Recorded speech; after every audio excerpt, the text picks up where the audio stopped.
खुदावंद यीशु मसीह के बरकत और जलाली नाम में आप सबकी खिदमत में सलाम पेश करते हैं। क्रस्ट पाकिस्तान एक बार फिर नए पैगाम के साथ आपकी खिदमत में हाज़िर है और हम आपकी खिदमत में आज एक बहुत ही गहरा और बहुत ही सॉलिड किस्म की जो फूड है वो आपको देंगे।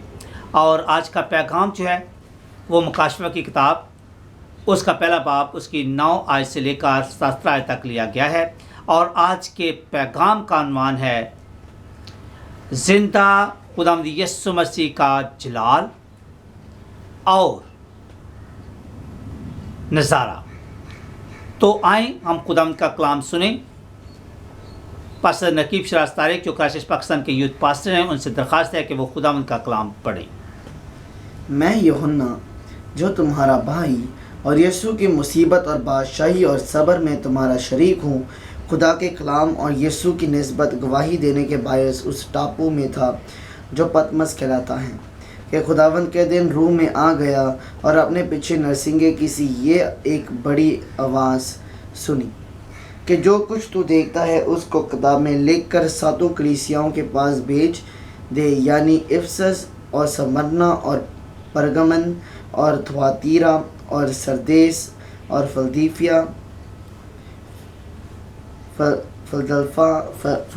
फिलदल्फिया और लौदीकिया में।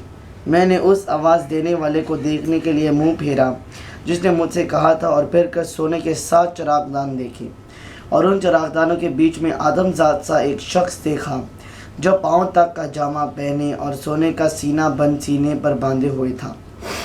उसका सर और बाल सफ़ेद ऊन बल्कि बर्फ़ की मानद सफ़ेद थे, और उसकी आंखें आग के शोले की मानद थीं, और उसके पाँव उस खालिस पीतल के से थे जो भट्ठी में तपाया गया हो, और उसकी आवाज़ ज़ोर के पानी की सी थी, और उसके दाहिने हाथ में 7 सितारे थे, और उसके मुंह में से एक 2 धारी तेज़ तलवार निकलती थी, और उसका चेहरा ऐसा चमकता था जैसे तेज़ी के वक्त आफ्ताब। जब मैंने उसे देखा तो उसके पाँव में मुर्दा सा गिर पड़ा, और उसने ये कहकर मुझ पर अपना दाहिना हाथ रखा कि खौफ ना कर, मैं अव्वल और आखिर और ज़िंदा हूँ। पाक कलाम का पढ़ा और सुना जाना हम सब के लिए भाई से बरकत हो। खुदा का शुक्र हो, आमीन। थैंक यू पास्टर साहब। तो ये जो है आज हमने जो खुदा का कलाम सुना है ये आम तौर पर ईमानदारों के लिए है। ये बाइबल स्कूल में जो टीचर हैं, पासबान हैं, एवेंजलिस्ट हैं और जो चर्च लीडर्स हैं उनके लिए है। तो यहाँ पे कहने का मतलब ये है कि बहुत सारे लोग जो हैं वो मुकाशवा की किताब को जो है वो नहीं पढ़ते, क्योंकि उसमें बहुत सारी तशबीहात और इस्तारे इस्तेमाल किए गए हैं जिनको कहते हैं कि सिमिलीज एंड मेटाफोर। तो इसलिए वो डरते हैं और इस किताब को नहीं पढ़ते। और ये बिल्कुल सही भी है कि खुदा मतलब मुकाशवा की किताब को पढ़ने के लिए ये ज़रूरी है कि आप पुराने ड्रामा को और नया ड्रामा को अच्छी तरह जानते हो, तब जाके आपको समझ लगेगी कि मुकाशवा की किताब में जो लिखा हुआ है वो क्या है। और मुकाशवा का मतलब है बेनकाब करना, वाज़ेह तौर पर बयान करना, साफ शफाफ तरीके से बयान करना, और इंग्लिश में इसको कहते हैं कि अनवील करना। तो यहाँ पर जो है यूहन्ना रसूल अपनी खिदमत की वजह से जज़ीरा पतमस में जलावतन किया गया है, और ये एक सज़ाए मौत की तरह थी क्योंकि उसको वहाँ पे भेज दिया जाता था और उसकी केयर नहीं की जाती थी, और इस तरीके से वो कमज़ोर होता था, काम करता था, और आहिस्ता सा कमज़ोर होकर जो है वो मर जाते थे। और जज़ीरा पतमस जो है वो आजकल जो है मेसोपोटामिया यानी इराक़ में मौजूद था, और वहाँ पे उसको जलावतन किया गया था। अब वहाँ पर जो है खुदावंद यूहन्ना रसूल पर जो है ज़ाहिर होता है, उसको रोया देता है, और वो रोया में इस पैगाम को देखता और हासिल करता है। मुकाशवा की किताब के लिखने वाला, इसके पढ़ने वाला, इसके सुनने वाले और इस पर अमल करने वाले सब लोग जो हैं वो मुबारक हैं। इसलिए इस किताब को पढ़ने से ना डरें, लेकिन यह है कि इसको जानने की कोशिश करें। मुकाशवा के लिखने का मकसद ये था कि कलीसियाओं को यीशु मसीह की आमद-ए-सानी के लिए तैयार किया जाए, उनको ईमान में मजबूत किया जाए, ताकि जब यीशु मसीह दोबारा आए तो कलीसिया उसको अच्छे तरीके से जो है वो वेलकम कर सके। अब जो यहाँ पे आपके सामने रखता हूँ कि रोया और ख्वाब में क्या फ़र्क है। रोया या ख्वाब में क्या फ़र्क है। ख्वाब जो है वो इंसान जब मुकम्मल तौर पर सो जाता है तो ये इंसान के लाशऊर से आता है। दिमाग के आम तौर पर 3 हिस्से होते हैं, यानी ब्रेन, कॉन्शियस एंड सबकॉन्शियस, यानी दिमाग या ज़हन, शऊर एंड लाशऊर। और ये ख्वाब जो है जब इंसान मुकम्मल तौर पर सो जाता है तो उसके लाशऊर से शऊर में और फिर जो है उसको ख्वाब आता है। लेकिन रोया जब इंसान जागता है, दुआ करता है और वो इतना खुदा में मगन हो जाता है कि उसकी ज़िंदगी से खुदा की मर्ज़ी पूरी होती है, वो मुकम्मल तौर पे उसके ताबेदार होता है, खुदा के साथ चलता है, ईमान में मजबूत है, खुदा के कलाम पर अमल करता है, तो फिर खुदावंद अपना मकसद, अपना काम उससे लेता है और उसको रोया दिखाता है। रोया जो है इंग्लिश ज़बान के लफ्ज़ विजन से लिया गया है और इसका मतलब है कि जैसा टेलीविज़न आप देखते और सुनते भी हैं, तो विज़न का मतलब है देखना। और ये वो आर्ट है, वो तरीका है, वो लाहे अमल है जिससे आप जो है खुदा के काम को या आने वाले मंसूबे को देख सकते हैं, परख सकते हैं और उस पर अमल करके अपनी कलीसिया या लोगों को या टीम को तैयार कर सकते हैं। अब यूहन्ना यहाँ पे जो है सब्त के दिन दुआ कर रहा है और खुदावंद का ज़हूर उस पर होता है, खुदावंद अपने आप को उस पर ज़ाहिर करता है और उसको रोया आता है। और रोया में वो सबसे पहले क्या होता है कि आवाज़ को सुनता है और जब वो आवाज़ को सुनने के लिए और देखने के लिए पीछे मुड़ता है तो फिर उसको यीशु मसीह जो है वो दिखाई देता है, जो मुर्दों में से ज़िंदा हो गया है। आज के अगर आप हवाले को देखें तो इस हवाले में जिक्र किया गया है। मैं आपके साथ जो है चीता बातों को डिटेल में मैं नहीं जा सकता, क्योंकि अगर डिटेल में जाऊंगा तो ये पैगाम बहुत लंबा हो जाएगा। तो इसलिए जो है इसमें 7 चिरागदान का जिक्र किया गया है।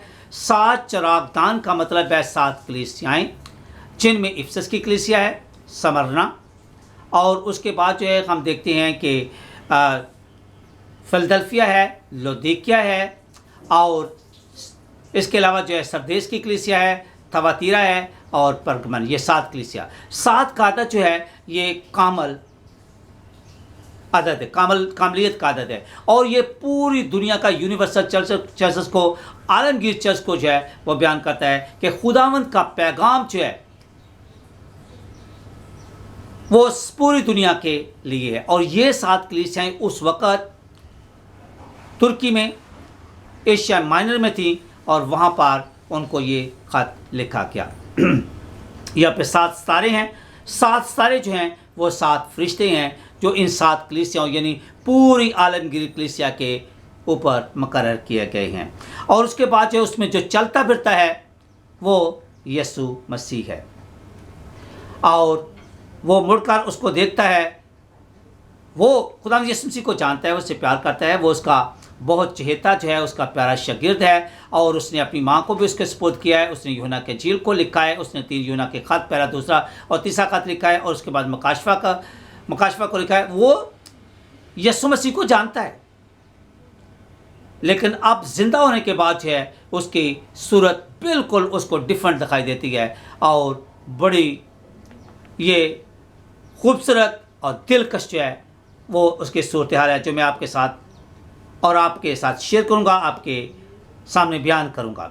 अब यूहन्ना रसूल मुड़कर उस आवाज़ को देखता है, सुनता है, और वो यीशु के जलाल को देखता है। वो यीशु मसीह का प्यारा, करीबी, ज़िम्मेदार, दलेर और चश्मदीद गवाह है। वो उसका लाडला शागिर्द है। वो यीशु मसीह की तब्दीली सूरत, ट्रांसफिगरेशन के वक्त जब उसकी सूरत बदलती है तो वो उसको भी देखता है। वो एलिया और मूसा को जो उसके साथ बातें करते भी देखता है। और अब जब वो पीछे मुड़कर देखता है और उसको खुदा यीशु मसीह का ज़बरदस्त जलाल जो है वो दिखाई देता है। और वो उसके पहले भी उसके साथ था, उसके साथ रहा, लेकिन अब जब उसके चेहरे को देखता है, उसका नज़ारा करता है, तो वो उसके जलाल को बर्दाश्त नहीं कर सकता और उसके पाँव में जो है वो गिर पड़ता है। और लिखा है कि वो मुर्दा सा होकर उसके पाँव में गिर पड़ा और अब उसके जलाल को बर्दाश्त नहीं कर सकता। और यह हकीकी तौर पर जब आप खुदावंद के जलाल में, उसकी हजूरी में आते हैं तो आपको पता चलता है कि आपकी क्या पोजीशन है। अगर आप यशायाह चैप्टर 6 उसके पहले से 8 आयत को देखें तो वहाँ पे जब यशायाह जो है वो रोया को देखता है और खुदा उनको तख्त पर देखता है तो उसको जो है वो बोलता है कि वहाँ पे फरिश्ते हर वक्त जिसको कदूस कदूस कदूस कहते हैं और उनको 6 पर दिए गए हैं, 2 से बोलते हैं, 2 से अपने चेहरे को ढांपते हैं, 2 से पाँव को ढांपते हैं और वो हर वक्त कदूस कदूस कहते हैं। और जब यशायाह उसकी हजूरी में आता है तो उसको पता चलता है कि खुदा तो बहुत ही कदूस है, बहुत पाक है। इसलिए वो बोलता है पाक हूँ क्योंकि मैं पाक हूँ। तो इसलिए इस बात की ज़रूरत है कि अगर हम खुदा को देखना चाहते हैं, खुदा की कदूसियत को देखना चाहते हैं, उसकी होलीनेस को देखना चाहते हैं, तो उसकी हजूरी में आना ज़रूरी है। अब जबकि वो मुड़कर उसको देखता है तो यीशु मसीह उसको कैसा दिखाई देता है। पंजाबी में एक बहुत खूबसूरत गीत है, आजा तेनों मैं वखावा जे तू रब वेखना। और अब हम आपको मुर्दों में से जिंदा यीशु मसीह का रोया जो यूहन्ना देखता है उसको आपके सामने बयान करते हैं कि वो कैसा उसको दिखाई देता है।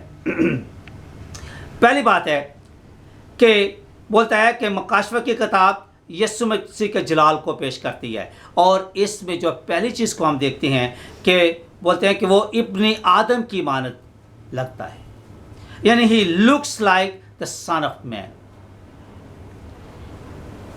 ये लफ्ज़ जो है इब्ने आदम, इसका मतलब है कि इंसान का, आदम ज़ात जो है इंसान का जो है, क्योंकि वो कुली तौर पर खुदा है और कुली तौर पर इंसान है। जब यूहन्ना रसूल ने उस पर निगाह की और वो उसको देखता है और वो इंसान इब्ने आदम यानी आदम ज़ात की तरह जो है वो लगता है। वह खुदा जिसने सब कुछ खलक किया है, तख्लीक किया है, पैदा किया है और वो सब कुछ उसके ज़रिए पैदा करता है और सब कुछ जो पैदा हुआ है वो उसके ज़रिए पैदा हुआ है।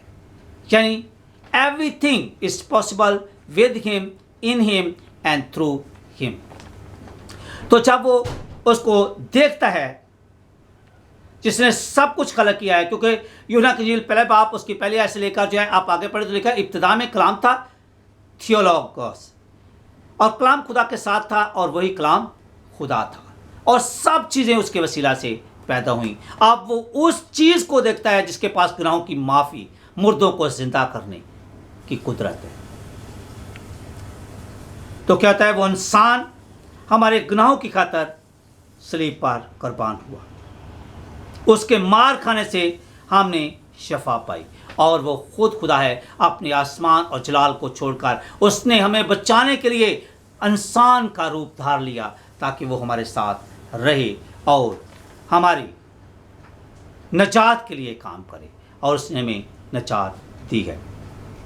उसके बाद लिखा हुआ है कि उसके सीने पर जो है सुनहरी रंग का पटका था, यानी गोल्डन सैश राउंड हिज चेस्ट। उसके सीने पर जो है वो सुनहरी रंग का जो है पटका है। क्या मतलब है इसका? इसका मतलब है कि यीशु मसीह कायने आज़म का लिबास पहने हुए यूहन्ना को दिखाई देता है, क्योंकि वो हमारा अजीम काहिन है जिसने पहली अपनी कुर्बानी हमारे गुनाहों की खातर चढ़ाई और हमें गुनाहों से नजात, मौत से रहाई और हैकल का पर्दा चाह करके खुदा और इंसान को आपस में मिला दिया। वो इंसान जो ऐद के संदूक को हाथ नहीं लगा सकता था, वो इंसान जो खुदा की हजूरी में नहीं जा सकता था, कुदसल कदास में दाखिल नहीं हो सकता था, खुदा की मोहब्बत को नहीं जान सकता था, खुदा की उस अजीम और लाजवाल जो है कुर्बानी को जो उसने अपने बेटे के जरिए जो है हम तक जो है पहुंचाई और हमारा गुनाहों का कफारा कि हमें गुनाह से छुड़ाया और निजात बख्शी, उसको नहीं जान सकते थे। खुदा के मंसूबों को नहीं जान सकते थे, उसको आपस में मिला दिया। और लिखा हुआ है कि वो, अगर आप अब्रानियों का खात को पढ़े तो वहाँ पे लिखा हुआ है कि वो एक ही बार हमारे गुनाहों की खातिर जो है वो कुसल कदास में दाखिल हो गया, हैकल का पर्दा चाक कर दिया, उस दीवार को मिटा दिया, उस दीवार को जो है ढा दिया जो खुदा और इंसान के दरमियान थी, और खुदा और इंसान को मिला दिया। ये खुदा की मोहब्बत है, ये खुदा की कुर्बानी है, जिसके बारे में वो कहता है कि जब हम गुनाहगार थे उसने अपनी मोहब्बत को हम पे यूँ ज़ाहिर किया कि वो हमारी खातिर मसलूब हो गया। और यूहन्ना तो बिल्कुल हद कर देता है, कहता है कि खुदा ने दुनिया से ऐसा प्यार किया कि उसने अपना इकलौता बेटा बख्श दिया ताकि जो कोई उस पर ईमान लाए हलाक न हो बल्कि हमेशा की ज़िंदगी पाए। तो अब यहाँ पे हम देखते हैं कि यीशु मसीह जो है वो हमारे दरख्वास्तों को, हमारी मिनाजात को एज अ कहने आज़म जो है, काहिन आज़म जो है उसके सामने, खुदा के सामने पेश करता है, और वो हमारे बारे में अच्छा मंसूबा रखता है। फिर उसके बाद हम देखते हैं कि उसके सर और बाल ऊन बल्कि बर्फ़ की मानद थे। क्या मतलब है इसका? His head and hair white wool and looks like snow। क्या मतलब है? इसका मतलब है कि वो गुनाह से बिल्कुल पाक, और बाइबल की थियोलॉजी यानी बिब्लिकल थियोलॉजी के, डॉगमेटिक थियोलॉजी जो है और ट्रिनिटेरियन थियोलॉजी के मुताबिक वो बिल्कुल पाक है, बिल्कुल पाक है, और वो डॉगमेटिक थियोलॉजी के मुताबिक पास्कल लैम्प है, यानी पाश का ही बर्रा है, जिसके बारे में यूहन्ना की इंजील पहला बाब उसकी 29 आयत में लिखा हुआ है। यूहन्ना कहता है कि देखो खुदा का बर्रा जो जहान के गुनाहों को उठा ले जाता है। और बर्रे का कंसेप्ट ओल्ड टेस्टामेंट में यह है कि वो बेदाग होना चाहिए, और यीशु मसीह बेदाग है, इसलिए वो हमारी खातिर अपनी जान की कुर्बानी देता है, और शैतान के प्लान को जो है वो मलियामेट करता है, और फतह का झंडा लहराता है, और मौत को ललकारता है कि मौत तेरा डंग कहाँ रहा, क्योंकि वो मुर्दों में से जिंदा। और ये हमारा सॉलिड ईमान है, जिसके बारे में पौलुस रसूल कहते हैं, पहला कुरिन्थियों 15 बाब उसकी पहली आयत से लेकर 30 आयत को तक पढ़ें तो बोलते हैं कि वो अपने कहने के मुताबिक मर गया, दफन हुआ, और 30 दिन मुर्दों में से जिंदा हो गया। और ये गॉस्पेल है, ये हमारा ईमान है। हालेलुया। और यहाँ पर हम देखते हैं कि जब पुराना ऐदनामा लेते हैं तो पुराने ऐदनामा में लोग बर्रे को लेते थे और उस पर अपने हाथ रखते थे, और नए ऐदनामा में खुदावंद यीशु मसीह खुदा का बर्रा है, और जिसके सामने 24 बुजुर्ग जो झुकते हैं, और मकाशवी की किताब उसके 5वें बाब में उसके सामने झुककर उसको सजदा करते हैं, और वो मोरों को खोलने के लायक है, और वो खोलता है। आमीन, हालेलुया। हम जिंदा खुदा पर ईमान रखते हैं। और फिर उसके बाद जो है आगे हम पढ़ें तो लिखा उसकी आंखें जो है आग के शोला की मानत है। His eyes like blazing fire। Hallelujah, hallelujah. आप जिंदा खुदा को मानते हैं, आप जिंदा खुदा के साथ जो है वो चलते हैं, आप खुदा के कलाम पर अमल करते हैं, और आप एक जिंदा और फतेहमंद मसीही हैं। अब आपको बताता हूं कि आंखें आग के शोला की मानद, इसका मतलब क्या है? क्योंकि कहा गया है कि खुदा बाइबल को बयान करते हैं, यूहन्ना की इंजील बयान करती है कि वो बोलता है कि मैं दुनिया का नूर हूं, he is the light of the world. और नूर तारीकी में चमकता है, और आज भी तारीक, मायूस, बेयारो मददगार, बेसहारा, और इसी तरह जो गुनाह में मुब्तला हैं और ज़िंदगी और मौत के कश्मकश में हैं, खुदावंद यीशु मसीह उनको छुड़ाता है। वो ईमानदारों के लिए आज भी सुबह का सितारा है, जिसके नूर से हम मुनव्वर हैं, क्योंकि उसकी बादशाही में सूरज और चांद नहीं होंगे। मकाशिफ की किताब अगर आप 21 बाब उसकी जो है 23 से लेकर 24 आज तक लिखे, तो जो नया यरूशलेम उतरेगा उसमें ना सूरज होगा ना चांद होगा, उसमें खुदा और उसका बेटा होगा, और उनके नूर और उनके जलाल से जो है वो सारी जगह मुनव्वर होगी, जिसमें हम सब और आप सब लोग भी उसमें शामिल होंगे। उसने कहा है कि तुम दुनिया का नूर हो, तुम ज़मीन का नमक हो। और नूर का, रोशनी का मतलब है कि अंधेरे में उजाला करना। आज भी जो लोग गुनाह में ज़िंदगी बसर कर रहे हैं, खुदा से दूर हैं, आप उनके दरमियान जाकर खुदा के नूर को अपनी ज़िंदगी के ज़रिए जाहिर कर सकती हैं। क्योंकि अगर आपने गीत सुना हो तो एक बड़ा खूबसूरत गीत है कि मैं चिराग हूँ यीशु नाम का, मैं चिराग हूँ यीशु नाम का, जलता हूँ उसकी शान में। मुझे क्या बुझाएंगी आंधियाँ, ये दुख मुसीबत मुश्किलें मुझे नहीं बुझा सकती, क्योंकि मैं उसके लिए जलता हूँ और बहुत सारी रूहों को उसके लिए जीतता हूँ। और इसके अलावा जो है हम देखते हैं कि अगर इंसान जो है वो नूर में चलेगा तो उसको ठोकर नहीं लगेगी, और इससे पहले कि दरवाज़ा बंद हो जाए आपको ज़रूरत है कि आप अपने दिल को उसके नूर से रोशन कर लें। वो दिल के दरवाजे पर आपका इंतज़ार कर रहा है, वो दिल के दरवाजे पर आपका इंतज़ार कर रहा है और पुकार कर कहता है कि तू कहाँ है। ऐ सोने वाले जाग और मुर्दों में से जी उठ, तो तुझ पर खुदा का मसीह का नूर चमकेगा। उसके बाद आगे जो है वो हमारा पॉइंट है कि आग की भट्टी में तपाए हुए तांबे के पाँव। बहुत अजीबोगरीब सूरत हाल यहाँ पे नज़र आती है कि हमने जो पिक्चर देख रहे हैं, यीशु मसीह की पिक्चर देख रहे हैं, सिक्की तौर पे जैसे मैंने शुरू में कहा था कि ये इस्तारे और तशबीहात हैं, यानी सिमिलीज एंड मेटाफोर हैं।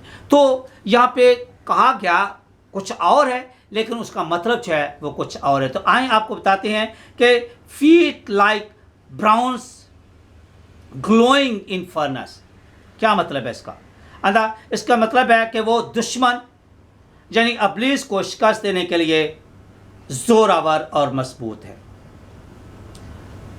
उसने सलीब पर शैतान के सर को कुचल दिया है और फतह का झंडा लहराया है। वो दुख, मुश्किलात और भयानक हालात में हमारा मुश्किल कशा है। और मेरे चीज़ों, यहाँ पर जो है वो बहुत सारी और भी चीज़ों का इस्तेमाल किया गया है, लेकिन हम सबको बयान नहीं कर सकते। उसके बाद जो है वो क्या देखता है कि बोलता है कि वो ज़ोरदार आबशार के पानियों जैसी उसकी आवाज़ है। The voice like the sound of the rushing water. क्या मतलब है इसका? मतलब है कि यीशु मसीह की कुदरत, जोर, इज्जत और मर्तबा। यीशु मसीह के दाएं हाथ का जोर और असर। इसका मतलब है यीशु मसीह का निशान और जलाल। वो खुदा का बेटा है, खुदा उससे प्यार करता है, जिसकी उस ने बपतिस्मा के वक़्त तस्दीक की है कि ये मेरा प्यारा बेटा है जिससे मैं खुश हूँ, इसकी सुनो।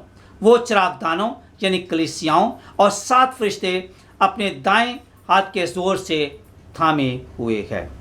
उसके पास पाताल की कुंजियां हैं और गुनाहों की माफ़ी देने का इख्तियार भी उसके पास है। वो मुर्दों को जिंदा कर सकता है, अंधों को आंखें देता है, लंगड़ों को चलाता है, गूंगों को बोलने और सुनने की ताकत बख्शता है, और इसके अलावा जो है वो नामुमकिन को मुमकिन में तब्दील करने की सलाहियत रखता। अगर आज आप शैतान की गिरफ्त में हैं, अगर आज आप खुदा से दूर हैं, अगर आज आप बीमार हैं, तो ईमान रखें, हमारा खुदा जिंदा खुदा है, जिसके बांधे हुए कोई खोल नहीं सकता और खोले हुए को कोई बंद नहीं कर सकता।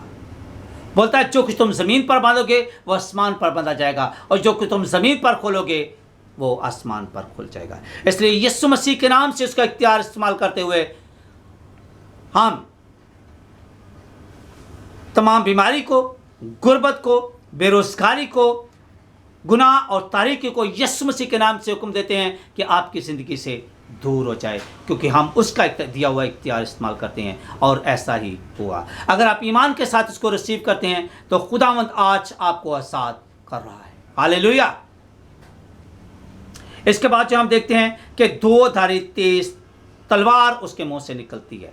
इसका मतलब क्या है? अगर आप इब्रानियों के खात 4 बाब उसकी 12 से लेकर 16 तक लिखें तो लिखा है कि खुदा का कलाम दो धारी तेज तलवार की तरह है, वो बंद बंद और गूदे गूदे में से होकर गुजर जाता है। दो धारी तेज तलवार उसके मुंह से निकलती, इसका मतलब है कि सच्चाई का कलाम। उसके पास फेवरेटिज्म, नेपोटिज्म या और चीज़ों के लिए वक़्त नहीं है।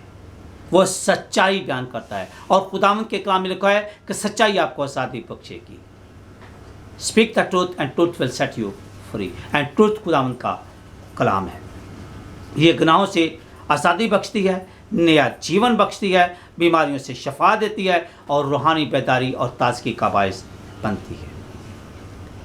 अब यहाँ पे जो हम आखिरी स्टेज पर पहुँच गए हैं, यहाँ पर लिखा हुआ है कि पूरी धूप में चमकते हुए सूरज की माना चेहरा। उसका चेहरा जो है वो ऐसा है कि बिल्कुल जलाली है, चमकता हुआ है। अगर आप मूसा को देखें तो जब मूसा कोई सीना पर खुदा को देखने के लिए जाता है तो जब वो नीचे उतरता है तो उसका चेहरा जो है वो चमकता है। और ये इसकी यीशु मसीह की तब्दीली सूरत जो मत्ती की इंजील 17 बाब में जिसका जिक्र किया गया है कि वो पहाड़ पर अपने शागिर्दों के साथ जाता है, उसकी सूरत बदल जाती है और वो एलिया और मूसा के साथ बातें करता है, तो वो उसके तब्दील हुए चेहरे को देखता है। इसका मतलब है कि यूहन्ना के लिए यहाँ पर यीशु मसीह का मुर्दों में से जिंदा होने के बाद जो रोया देखता है वो बड़ा ड्रामाई और हैरत अंगेज है। और ये पहली तब्दीली सूरत और वाक़या से बिल्कुल मुख्तलिफ है। इसलिए उसकी कदूसियत, उसकी ग्लोरियस जो है बॉडी को, उसके ग्लोरियस चेहरे को जो है वो देखता है और उसको बर्दाश्त नहीं कर सकता और वो बिल्कुल ज़मीन पर मुर्दा सा होकर गिर जाता है। और मेरे चीज़ों, ये आज का जो है पैगाम है, इसको हम देखते हैं और आज हम पैगाम को बयान करते हुए इस स्टेज पर पहुंच गए हैं कि हम आपको समराइज़ करके बताएंगे, उसका कंक्लूजन देंगे कि हकीकी तौर पे सारे पैगाम का निचोड़ क्या है। यीशु मसीह पाक, बेदाग, दुनिया का नूर, खालिक और मालिक और मुर्दों में से ज़िंदा हुआ मसीह है और ये वो पहला शख्स है जो खुद खुदा है। उसमें तमाम वादे हामी मौजूद हैं। नंबर 2 हमारा पॉइंट है कि वह नामुमकिनात का खुदा है। वो सजदा, परस्तश और हम्दो सना के लायक है। हमारा तीसरा जो है पॉइंट है कि इसलिए ना सिर्फ यूहन्ना को बल्कि हम सबको यीशु मसीह की प्रस्तश करनी चाहिए, उसके सामने झुकना चाहिए, क्योंकि खुदावंद का वादा है कि हर एक घुटना का आसमान पर, ज़मीन पर या ज़मीन के नीचे है, उसके सामने झुकेगा और इस बात का इकरार करेगा कि वो खुदावंद है। वो ज़िंदगी देने के लिए आया है, इसलिए नहीं कि ज़िंदगी ले। वो कहता है मैं इसलिए हूँ कि सब ज़िंदगी पाएँ और कसरत की ज़िंदगी। वो किसी की हलाकत नहीं चाहता बल्कि चाहता है कि सब की तौबा तक नौबत पहुँचे। अगरचे हम गुनाह करते हैं लेकिन गुनाह की मजदूरी जो है वो मौत है, जो जिस्मानी और रूहानी मौत का बायस बन सकती है। लेकिन गुनाहों की माफ़ी और हमेशा की ज़िंदगी का तोहफ़ा जो है वो यीशु मसीह के वसीला से मिलता है। जो ईमानदार लोग हैं उनको चाहिए कि वो नए सिरे से पैदा हों, रूहुल कुद्दस से पैदा हों, ताकि वो खुदा की बादशाही में दाखिल होकर उसके साथ बादशाही कर सकें। मेरे अज़ीज़ों, हम इस स्टेज पर पहुंच गए हैं कि हम खुदावंद के कलाम को सुनते हैं। ईमान सुनने से पैदा होता है, सुनना मसीह के कलाम से। जब हमने इस कलाम को सुना, जबकि हमने इस कलाम को अपने ज़हन में रखा है, जैसा दाऊद कहता है कि मैंने तेरे कलाम को अपने दिल में छुपा रखा है ताकि तेरे खिलाफ गुनाह ना कहूँ। अगर हम ज़िंदगी में कामयाबी और इकबालमंदी चाहते हैं तो हमें चाहिए कि हम खुदावंद के कलाम को सुनकर उस पर अमल करें, क्योंकि सारी बरक़ात जो हैं खुदा के कलाम को मानने और उस पर अमल करने में हैं। मैं दुआ कि खुदावंद आज के कलाम के वसीला से आपको बड़ी बरकत बख्शे। आमीन।